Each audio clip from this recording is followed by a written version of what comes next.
Eu vou começar já comecei a gravar aqui. Tá sem som ainda? Se tiver sem som, Eliane, me confirme aí se eu tô sem som ainda. Caramba, se eu tiver falado tudo isso aqui sem som, aí ia ser ruim. Ah, eu já estou ouvindo, beleza. No início estava sem som, beleza. Não, tranquilo então. É, Pessoal, então agora a gente vai seguir aqui, né? Vamos voltar. Eu vou falar bem rápido aqui, na verdade, né? Essa Vamos para a aula 2. Comentar bem rápido aqui a parte do ferroviário. Deixa eu só ver aqui quem mandou mensagem. Áudio ok. Beleza, Eliane. Então, primeiro assim, eu deixei aqui para vocês alguns vídeos no YouTube mesmo, isso aí vai estar no material. A princípio eu falei, talvez no final da aula eu fosse passar isso, eu acho que não vai dar tempo. Acabou que o Daniel ficou mais assim, achei que foi legal, né? Teve um pouquinho mais de tempo aí. Então eu deixei os links aí, depois vejam esses vídeos, fala sobre os desafios da logística no Brasil, transporte ferroviário, a malha ferroviária. Tem um aí que é mais antigo, mas é bem interessante também até para vocês verem a evolução.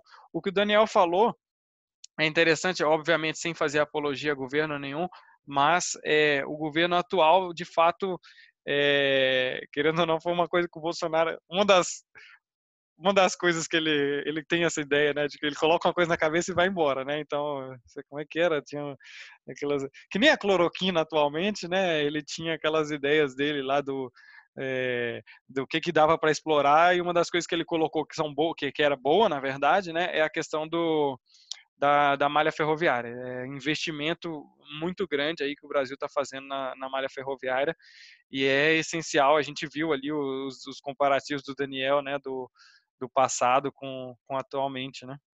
Então a gente viu dos Estados Unidos com o Brasil, né? E aqui, assim, também, isso eu vou mostrar bem rápido, mas é o que ele já mostrou, né? O quilômetro por 1.000 km² de área do país. Os Estados Unidos tem 447 quilômetros, e o Brasil tem 26. Então, vocês verem que os Estados Unidos tem muito mais ferrovia. A gente viu aquele mapa do Daniel, muito mais do que o Brasil, né? E aí, assim, como a gente fez lá no rodoviário, a gente, obviamente, o transporte ferroviário, ele também tem vantagens e desvantagens, né? Que nem ele também comentou a questão da alta eficiência energética, grande quantidade transportada, não tem pedágios, baixíssimo nível de acidente. Quando é que se ouve falar de acidentes, né, ferroviários, é raro. Melhor condição de segurança da carga, né? Evita roubos, essas coisas, e obviamente também menor poluição do ambiente, né? Mas tem as suas desvantagens, que tem esse tráfego limitado aos trilhos, então uma desvantagem, na verdade, ligada aí com a questão da malha instalada, né? O sistema de bitola inconsistente, esse ponto eu vou comentar aqui. Eu não cheguei a perguntar para o Daniel lá, porque ele poderia ficar falando bastante tempo aí também disso aí. A malha ferroviária, que a gente falou, ela é insuficiente, né? Depende do país. Aqui no Brasil é insuficiente, sucateada. A gente sabe que a malha ferroviária brasileira, um dos pontos aí que a gente comentou do governo, não só de instalação de crescimento da malha, mas também de recuperação da malha ferroviária atual, que já existe aí, mas está parada, está sucateada. Necessita de entrepostos especializados, ela nem sempre chega no destino final, depende dessa multimodalidade, e ela tem pouca flexibilidade de equipamentos, né? Tem aí algumas das desvantagens. E aí, gente, uma pergunta aí para vocês, né? Tinham 10 pessoas antes, agora tem 7. 3 pessoas foram embora, né, entre uma aula e a outra, mas beleza. Qual que é a bitola mais utilizada no Brasil? Alguém sabe aí? Dentre essas aqui, eu estou mostrando 3 aqui. Tem a bitola métrica, que é essa de 1.000 milímetros, a bitola padrão, que é de 1.435, e a irlandesa, que é de 1.600 milímetros. Alguém sabe qual que é o Brasil mais utiliza?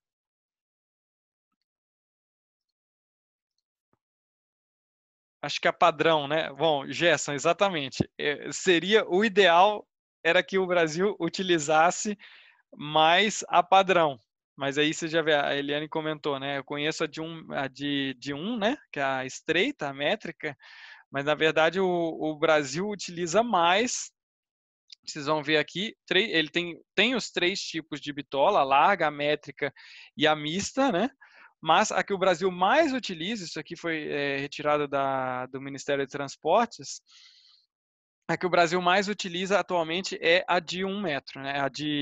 A bitola estreita, certo? Então, apesar de ter aí esses 3 tipos. E aí a gente já vê um problema, né? Quer dizer, no Brasil, a gente vê o problema de o Brasil utiliza 3 tipos de bitola, então um país só utilizando exatamente, Brito, acertou. Um país só utilizando 3 tipos de bitola, entendeu? Então assim, já o problema, o trem não consegue manter um padrão, né? Quer dizer, não dá para a gente utilizar o mesmo trem saindo aqui, que nem vocês, até na pergunta lá, né, que a gente fez aí para o Daniel, né? Dá para integrar o Sul com o Norte, com o Nordeste, a VLI com a outra, e algumas dessas ferrovias são privatizadas, né? Então não existe ainda essa integração. O ideal fosse que a gente utilizasse aí, talvez até a mesma aí da Argentina, né? Ou a padrão, né? Para poder, até na construção dos vagões e das locomotivas, né? Não, e a gente utiliza o que? A gente utiliza aí algumas vezes sim a mista, né? Utiliza bastante no Brasil também, mas o principal é a bitola aí de 1, ok?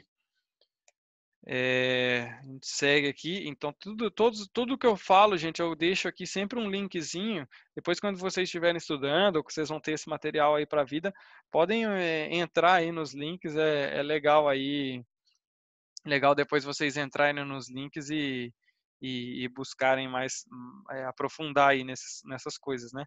Aqui também é da Valec esse mapa, né? Então a gente vê aqui a quantidade de ferrovias que tem aqui no Brasil. Como o Daniel já tinha comentado, né? A região aqui central do Brasil ela tem muito pouco, e aí a gente pega assim, gente, existe um problema que é um dos vídeos que eu deixei ali, que é uma reportagem, inclusive, acho que é do Fantástico. Então ele fala o problema que é escoar a carga do Mato Grosso. Então esse ano é um ano de super safra, por exemplo, e a gente tem esse problema de escoamento aí, né? Por quê? Porque é tudo de caminhão. Então, assim, imagina, Mato Grosso do Sul ainda tem um pouco, né? Mas, assim, é muita coisa que tem, Tocantins e Goiás, e não tem esse escoamento, assim, até o próprio norte de Minas Gerais tem uma só que passa, tem uma região aqui bastante grande é, que teria. Volto aqui, Brits. A medida padrão aqui no Brasil, a medida padrão, na verdade, é de 1,435 e no Brasil a gente tem muito pouco, né? Tem 200 quilômetros só com essa bitola aí de 1,435, ok? A do Brasil, quer dizer, se a gente fosse chamar a medida padrão do Brasil, é essa aí que a Eliane comentou, né? A de 1. Beleza? É isso.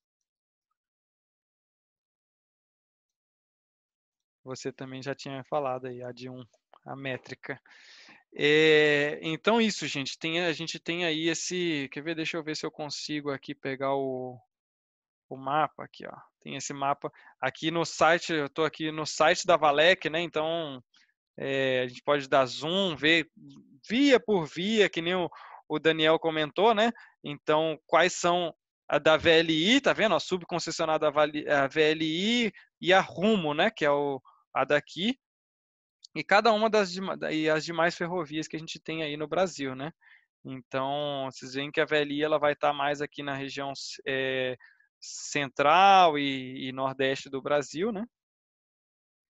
E aqui no sul é todo da Rumo, ok?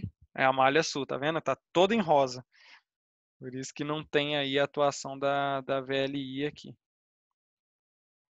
Ok, gente?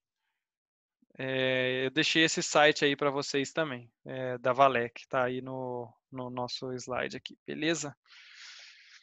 Bom, e aí outras questões aí, quando que a gente utiliza o transporte ferroviário, né? Quando a gente tem esse grandes volumes de cargas, grandes distâncias também, né? Claro, se houver a malha ferroviária instalada, trajetos exclusivos também, quando não tem via por outro tipo de modal, coisa mais rara aqui no Brasil, mas nos Estados Unidos muito comum. Não sei se vocês notaram, né? Se eu vou comentar aqui, nos Estados Unidos se utiliza mais a ferrovia do que a rodovia, né? Quer dizer, de maneira geral, para carga, né? E aí também a gente tem essa questão da adaptabilidade, né? Que foi até essa pergunta aí que eu fiz pro Daniel, que é o trailer on flat car, container on flat car, double stack, road trailer, trans trailer. Então é a adaptação do modo ferroviário, né? Aqui a gente tem, né, uma foto aqui, né, de uma carga de caminhão utilizando já o transporte ferroviário. Ele tem essa adaptabilidade bem fácil, assim, né? Então vocês veem aqui também, né, ó, um pneu e aí as rodas, né, de trem, né? Então existe aí essa adaptabilidade bem fácil aí para a carga em si. Isso aí já tinha mostrado aí, né, nessa parte, né, o trem com formação de veículos rodo-ferroviário. Tá andando no trilho aqui, mas a gente olhando, quando você bate o olho, você fala assim, parece um caminhão, mas não, é os dois, né? Então essa adaptabilidade é muito legal aí nesse aspecto, né? A mesma coisa aqui, ó, quando ele chega, dependendo do tipo de terminal, então chega o caminhão, aqui, ó, tá vendo? Caminhão e tal, e já vai transportar toda a carga diretamente, sem precisar fazer o transbordo. Vocês viram aquela questão? Cara, eu acho, aquilo ali para mim é engenharia pura, né? Reduzir em 95% o tempo de transbordo de carga, né? Isso aí, assim, é muita grana, quando a gente está falando assim, é muita grana. Então, aqui é a mesma história. Se reduz o tempo, por quê? Porque você não precisa tirar toda a carga, colocar em um outro compartimento, para depois colocar num container para depois carregar o trem. Não, de uma vez só o caminhão se transforma aí em trem, né? E aí, assim, comentando as cargas típicas, né, do transporte ferroviário, a gente tem os produtos siderúrgicos, tem grãos, minério de ferro, cimento e cal, adubo e fertilizante, derivado de petróleo, calcário, carvão mineral e clinker e containers. Então, assim, quando a gente coloca o último aqui, né, o container, né? Então, na prática pode se transformar praticamente qualquer coisa. Obviamente, alguns tipos de carga são mais utilizadas aí porque encarece demais transportar essas cargas por transporte rodoviário, se utiliza mais no ferroviário, né? Então aqui também é aqui questão daqui dos postos do Paraná, né, para discutir a melhoria nos transportes ferroviários. Então, um silo aqui já fazendo a alimentação aqui dos, do, do, das, da, dos vagões, né, do trem, ok? E aí agora a gente entra aí no transporte aquaviário, né? Então, assim, que tem como vantagens aí transporte de grandes distâncias, o transporte de grandes volumes também, é o que mais transporta volume, a eficiência energética maior de todas é o do transporte aquaviário, não é o ferroviário. Tem essa questão da mercadoria de baixo valor agregado, então não gasta muito também. O transporte ele pode ser feito por oceanos, importantíssimo, e o frete, né, de custo ele é relativamente baixo. Mas tem como aí com desvantagens, ele depende das vias apropriadas, o gerenciamento às vezes é complexo, documentação, paperwork, depende de terminal especializado e o tempo de trânsito, isso aqui é o mais essencial, é muito longo, né? Então, assim, me lembrem, vou contar aqui no próximo, já conto um caso que aconteceu comigo essa semana na Renault. Então, isso é interessante. E aí, assim, como a gente estava comentando, né, a gente tem safra recorde aí no ano de 2020, né, e apesar, aqui são duas notícias, né, que eu peguei, apesar da pandemia, Paraná mantém a logística eficiente da lavoura ao porto, né, e a safra de 2020 deve bater o recorde de 241 milhões de toneladas, né, então, assim, não para, né? Então, e aí essas notícias aqui comentando, né, que o sistema logístico estadual bateu recorde de movimentação, né, escoando aí essa safra recorde, que escoa para outros países, né? A forma mais barata e mais eficiente, mais energeticamente eficiente de se fazer isso é aí por portos, né, gente? Imagina transportar tudo isso aí. Primeiro, de trem não tem como, mas imagina mandar safra de trem para a China, para a Europa, não tem, obviamente. Agora imagina mandar por avião, né? É pesado, é muito caro, né? E o transporte não é muito, você não consegue transportar muito, né? E aí, esse transporte aquaviário, ele é esse que se dá através da água, que ele pode ser por mar, rio e lago, né? Então, mar aí a gente chama de transporte marítimo, rio fluvial e o lagos lacustre, né?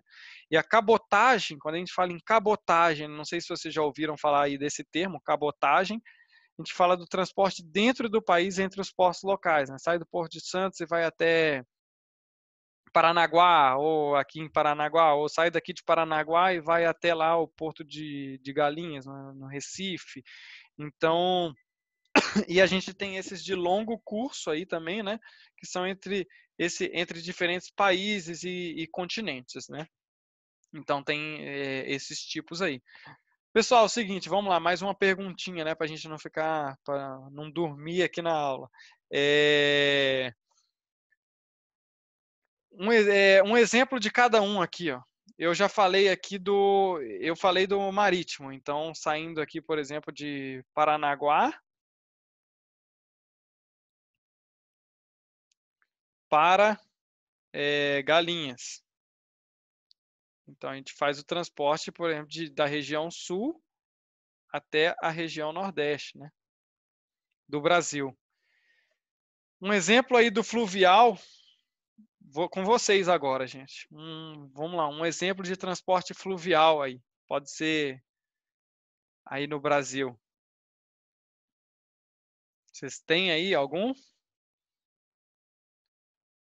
Vocês devem conhecer aí da outra aula o Claudinho. Ele, depois da aula, ele me mandou tudo que ele foi falando na aula. Ele falou assim: aí, professor, tudo que eu procurei no Google durante a aula.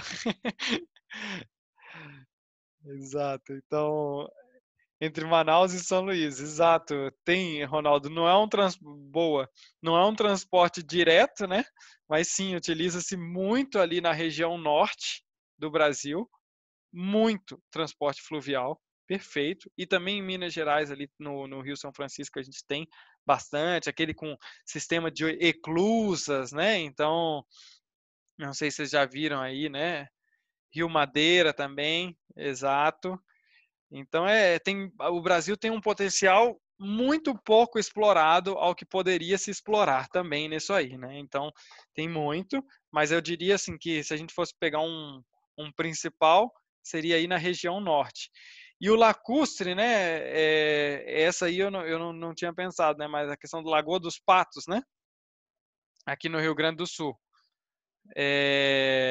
Beleza, Gerson falou aí, exatamente, Lagoa dos Patos, no Rio Grande do Sul. Mas quando eu penso no lacustre, eu olho, pensando globalmente aí, né? Eu já penso ali na região nordeste dos Estados Unidos e Canadá, inclusive, que tem aquele lago gigantesco lá. Vamos brincar um pouquinho aqui durante a aula, né? Então, deixa eu pegar aqui, ó. Tem que sair da minha frente, ó. Aqui, ó. Vamos pegar aqui, ó, Maps. A gente vem aqui, gente, só pra gente... Vem que o mapa já tá aqui na minha casa, já.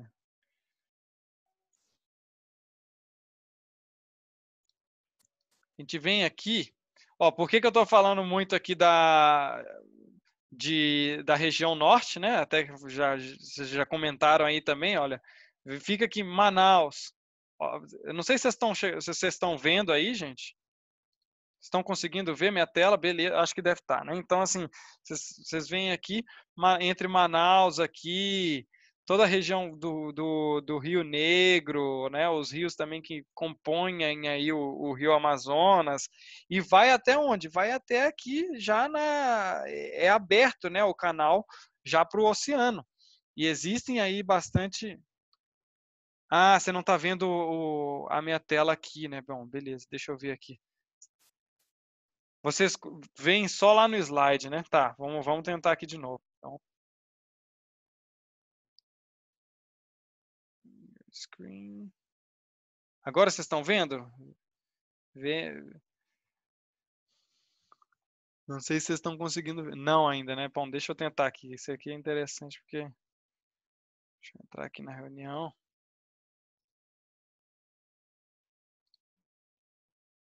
Ah, ele tá pegando só a aula. Vou pegar, tá. Agora provavelmente vocês vão conseguir ver.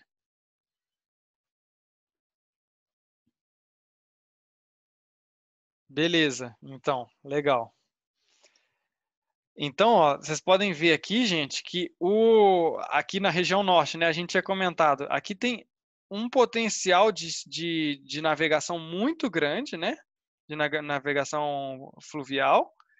E aí vocês veem que também tem saída aqui já para o oceano, né? Então, quando a gente for ver aí todos os portos que a gente tem no Brasil, vocês vão ver que tem um potencial muito grande aí, né? Então, é interessante ver isso aí, tá vendo? A região de Altamira, onde está sendo construída aí uma usina, né? Então, tem muita coisa, dá para ter um potencial muito grande aqui, né? De navegação fluvial, ok? Aqui na região norte do Brasil. E aí o que eu acho mais interessante é comentar aqui, ó, essa aqui que é, né, a chamada região dos lagos lá, né, nos Estados Unidos e Canadá. Então não sei se vocês já estão vendo aí. Aqui, né, fica a parte nordeste dos Estados Unidos, que é a parte mais onde está concentrada a riqueza, né? Beleza, vocês estão vendo?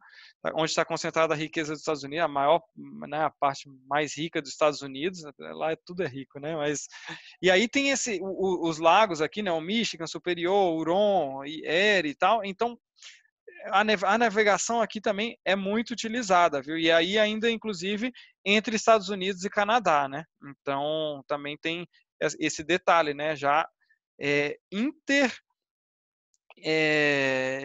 entre países, né? Então, a gente pode falar, né?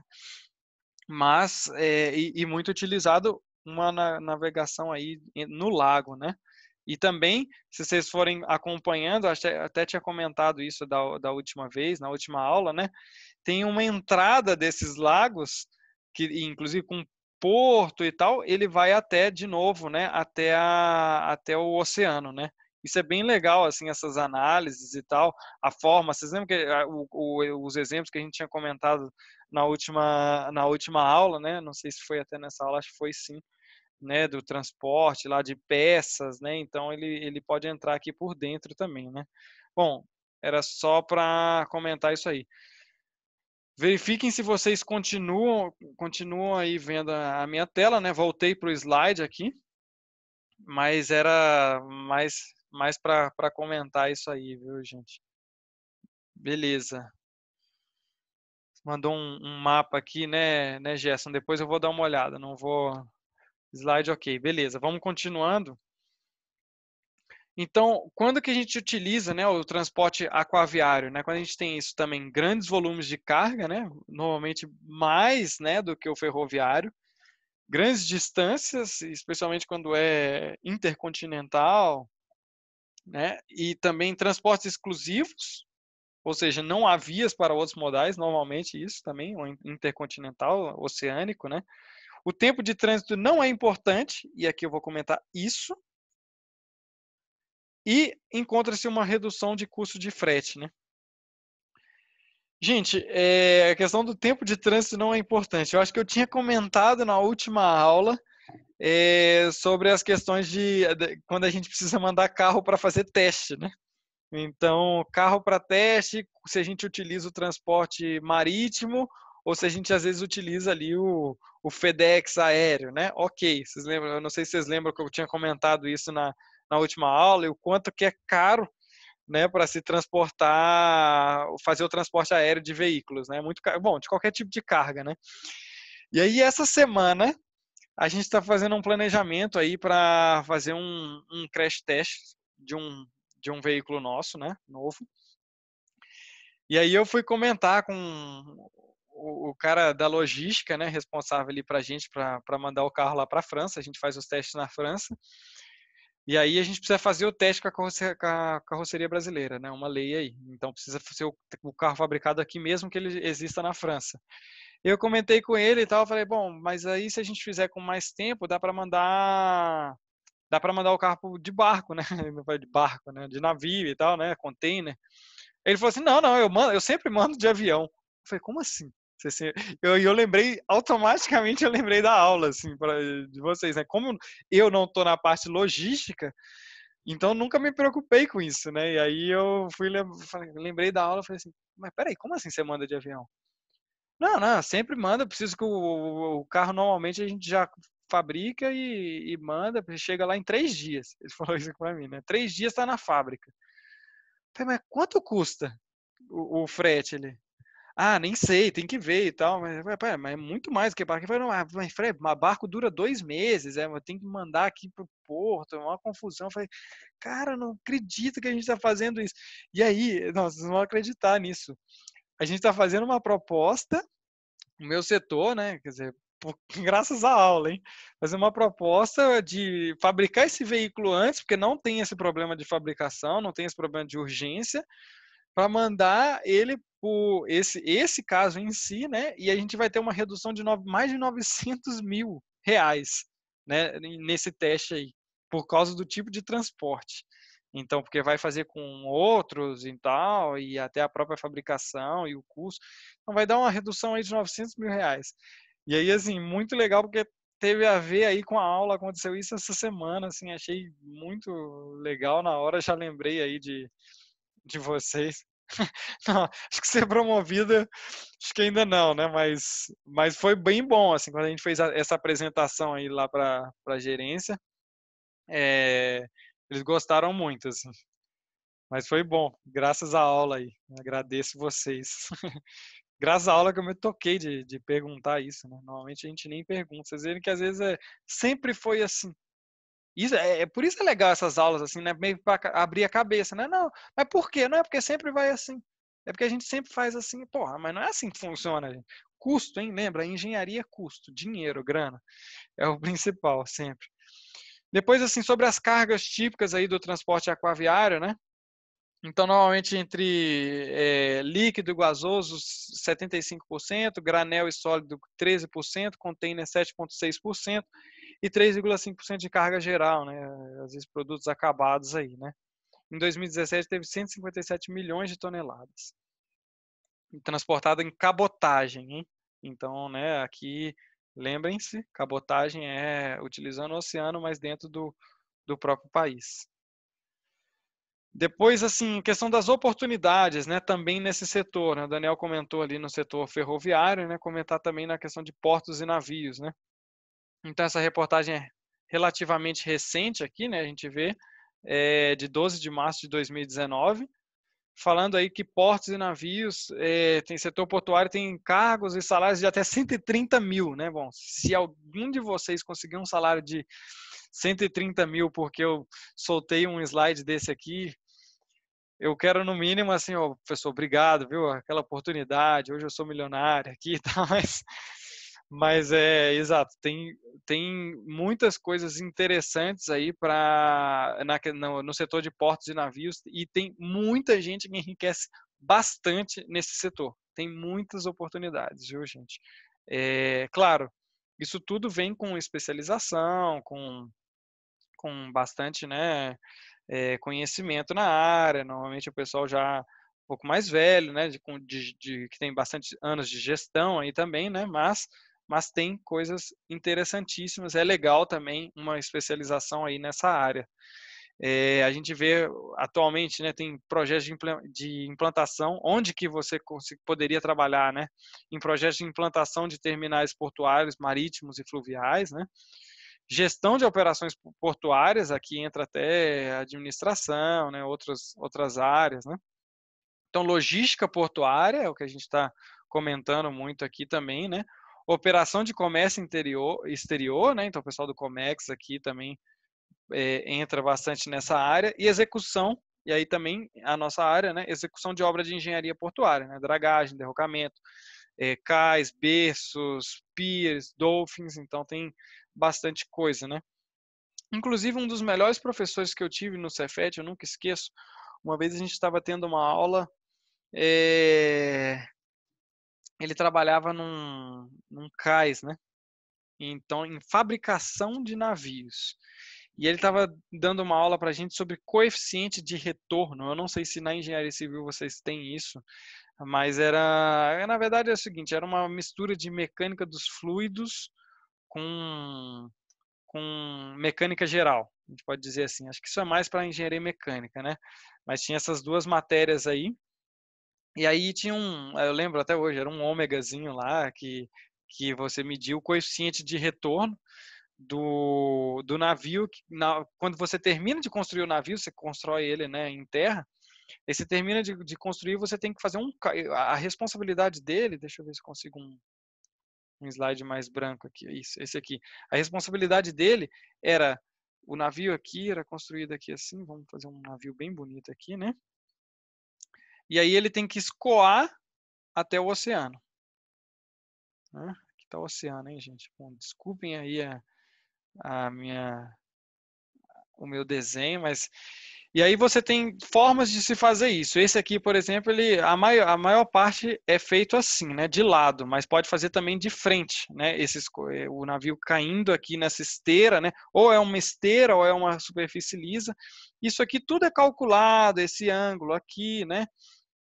Então, para poder fazer a correta colocação desse navio, né? Então aqui entra os cálculos do centro de gravidade do navio, né? Então a superestrutura do navio, toda a questão do cálculo também aqui que entra, que é importantíssimo aqui, é pesos, estrutura de maneira geral. E aí, depois, quem tiver curiosidade, procura no YouTube sobre colocar, eu não sei o termo correto agora, viu, gente?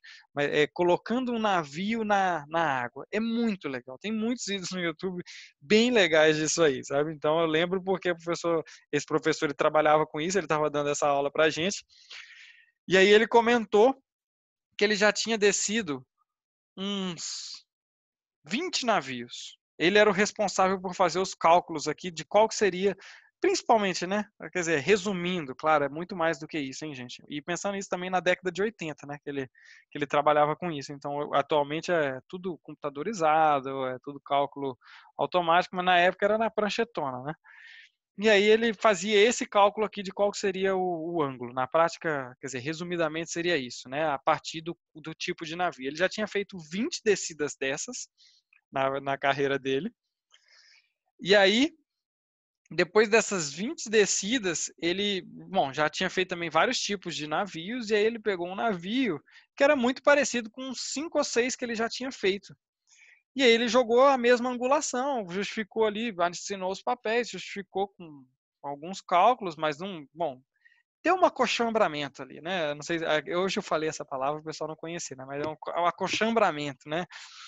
Usou aí seus conhecimentos de engenharia para poder fazer cálculos aproximados. E o que aconteceu?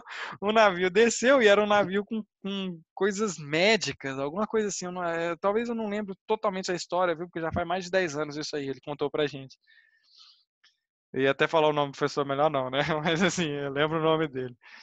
E aí o que aconteceu? O navio afundou. Afundou. E aqui a dragagem é muito alta, é muito grande, né? E ele afunda até lá embaixo mesmo. Ele, na prática é o seguinte, ele ficava ali com a pranchetinha e ficou olhando o navio descer, aí tá lá e tal, e de repente o navio, né? Não sei se vocês estão vendo minha mão, né? Mas o navio voltou, voltou, afundou. Não, foi fazendo assim, né? De lado e afundou. E aí, beleza, Gerson, já batizado de navios, né? Obrigado. Já mandou aí um link, quem quiser já ir olhando aí. Mas é isso, é bem legal, assim, porque o deslocamento de água é absurdo, aí entra a questão da mecânica dos fluidos também e tal, então. E é o que aconteceu, o navio balançou, balançou e entrou muita água e afundou.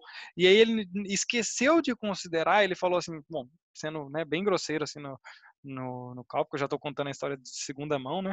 Mas ele esqueceu de considerar os equipamentos que já estavam dentro do navio.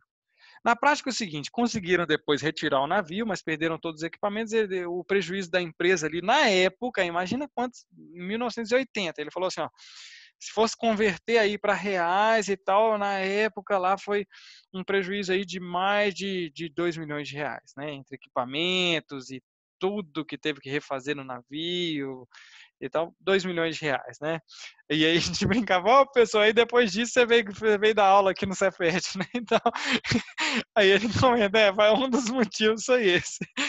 Mas, bom, aí a gente vê, né, gente, a importância aí de se fazer os cálculos, né? Especialmente hoje em dia, programas, né, e tal, não, tem que ser tudo muito bem, né, justificado, né? Essa importância é grande, né? Agora todo mundo deve estar vendo aí o link do YouTube, eu vou continuando a aula. Tá certo. Podem ver aí, gente. É importante. E aí eu ia voltar aqui, gente, só uma opinião, né, do Estadão, também tá com o link aqui, né? O Brasil tem por volta de 37 portos públicos, mais de 147 terminais portuários privados e tem um litoral muito privilegiado. E ele comenta, né? Ensina a história, há mais de 500 anos os portugueses mostravam ao mundo a importância do domínio do mar na geopolítica mundial, né? E ele vive criticando o Brasil que virou as costas para o mar. Vamos desvirar, né? Então, a conclusão de um artigo aqui, que eu até usei algumas coisas, né? Então, assim, tem muita coisa, muito potencial que a gente pode utilizar aí de transporte marítimo no Brasil, né? Um outro tipo de. Gente, está faltando 1 minuto para a gente ter que sair e entrar de novo. Vou tentar terminar aqui o transporte marítimo e a gente fica com o aéreo para o final, para a terceira parte e última. Não vamos gastar tudo da aula também, viu, gente? Mas aqui a questão do monitoramento de portos, né? Então, tem também. Isso aqui na verdade, é uma empresa privada que chama Altave, né? Então, ela solta um balão para monitorar cargas, para verificar quando está chegando algum navio, questão logística, até questão também de segurança, né? Prevenção de ação criminosa, excelente combate de tráfico ilegal, pirataria, integração com a central, tem uma visão panorâmica, visão também dos containers que estão chegando, né? Às vezes por outras vias, seja ferroviária ou seja rodoviária, né? Então é interessante assim vocês verem, tem muita coisa que se pode fazer aí nessa área também de monitoramento de portos e, bom, isso aí tudo, né, gente? Vamos, eu vou parar aqui um pouquinho, a gente já volta, viu? Eu disponibilizei, Eliane. A gente já continua conversando. Vamos terminar a aula, a gente já volta agora, viu, gente? No mesmo link, mesma história. Só sair e voltar, beleza? Eliane, já conversamos sobre isso aí, sobre a disponibilização da aula.